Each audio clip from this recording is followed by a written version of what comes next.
Xin chào các bạn đã quay lại với kênh Cô Ba Bình Dương. Chả cá là một món ăn rất ngon và dễ ăn, có thể biến tấu thành những món ăn thường ngày rất ngon và giàu dinh dưỡng.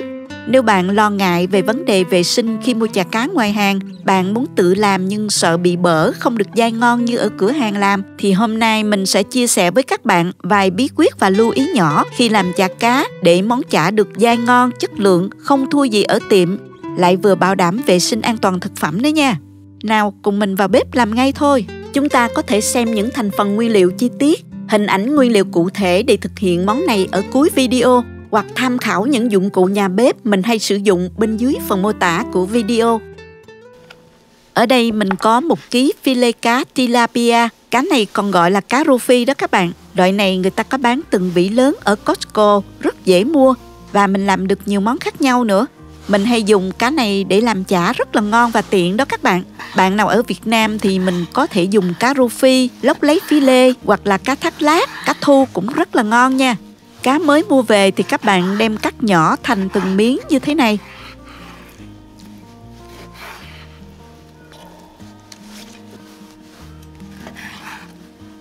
Và mình cho vào túi ziplock, bỏ vào tủ đông từ 2 đến 3 tiếng cho cá nó đông sơ lại ha. Chuẩn bị thêm 300 đến 400 gram tôm nha. Nếu tôm chưa đông lạnh thì các bạn cũng cho vào tủ đông từ 2 đến 3 tiếng luôn nha. Còn nếu tôm đã đông cứng thì mình cho ra ngoài ngăn mát để tôm rã đông bớt. Sao cho phần cá và tôm còn dăm đá là được nha các bạn. Bây giờ cá đã đông lại và có dăm đá như thế này là được nè. Đừng để đông cứng hoàn toàn thì mình không xay được đâu nha các bạn. Cho cá và tôm vào máy để xay nhuyễn ha.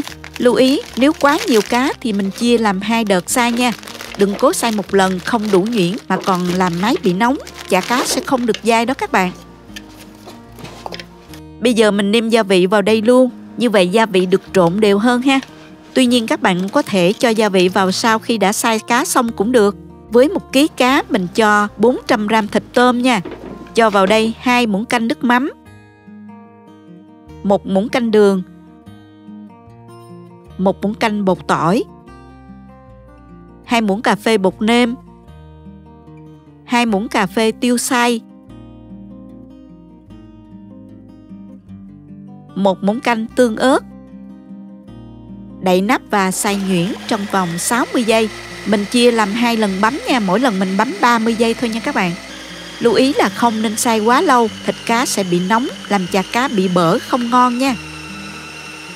Đây là cá mình đã xay xong nhuyễn mịn như vậy là được rồi nè.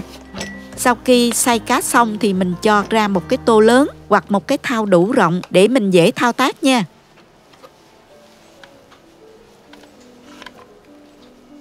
Cho vào đây 4 muỗng canh nước lạnh để chả cá mềm dai không bị khô nha các bạn.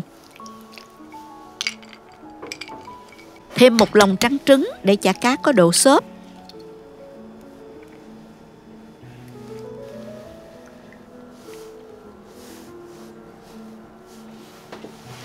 Bây giờ mình sẽ đao bao tay vào và nhồi chả cá. Mình sẽ nhồi mạnh giống như nhồi bột đó các bạn. Nhồi khoảng 1 phút cho nước lạnh và lòng trắng trứng nó hòa quyện với cá ha.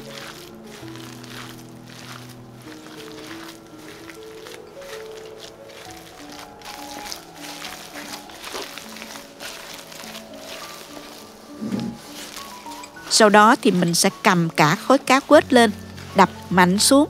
Dùng tay quết gom chả cá lại và đập thật mạnh xuống. Cứ như vậy mình làm liên tục khoảng từ 50 đến 60 cái. Mình đập khối chả cá xuống. Thao tác này sẽ nhào trộn giúp chả cá được dai. Rất là quan trọng đó các bạn, đừng có bỏ qua nha.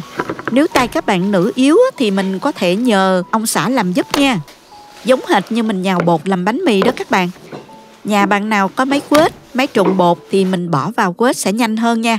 Lưu ý là các bạn cũng đừng có làm quá lâu, khối thịt cá bị nóng, làm chả kém dai nha các bạn. Bây giờ thì mình đã nhào xong rồi. Tiếp theo chỉ cần đem đi chiên nữa là xong nè. Cho dầu vào chảo nè. Thêm vài lắc tỏi để cho thơm. Sau đó mình nặn chả cá thành từng bánh nhỏ hoặc bánh lớn, hoặc là nặn miếng tùy theo ý thích của các bạn. Rồi cứ chiên vàng đều 2 mặt. Lưu ý là chiên chả cá mình nên chiên với lửa nhỏ dưới trung bình nha. chả cá sẽ chín từ từ, không bị háp mặt cá mà bên trong chưa chín đó các bạn.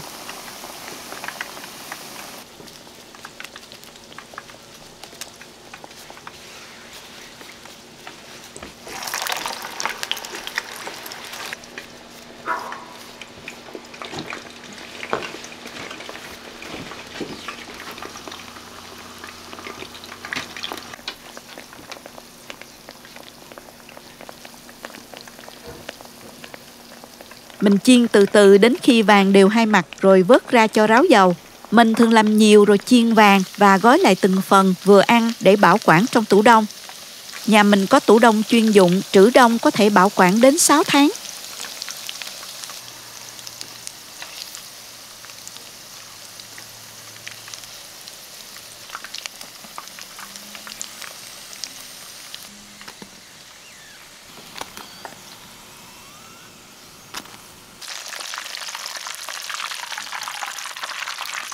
Khi ăn thì các bạn bỏ xuống tủ mát rã đông từ từ rồi đem chiên lại hoặc là quay nóng trong lò vi sóng, rất tiện dụng và giữ được độ mềm dai tươi ngon của chả cá.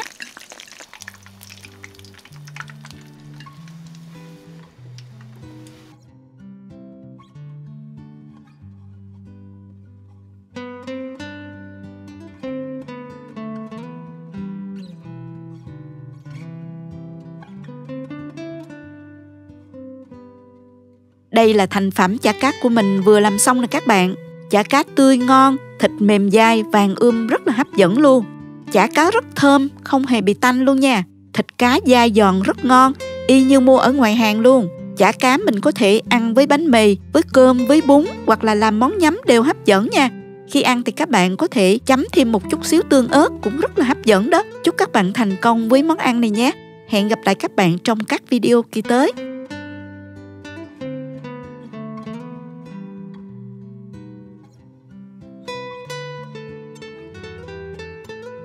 Cảm ơn các bạn đã theo dõi video. Nếu thích cách mình chia sẻ, nhớ gửi cho bạn bè cùng xem, bấm like và đăng ký kênh để xem nhiều món ăn mới của mình.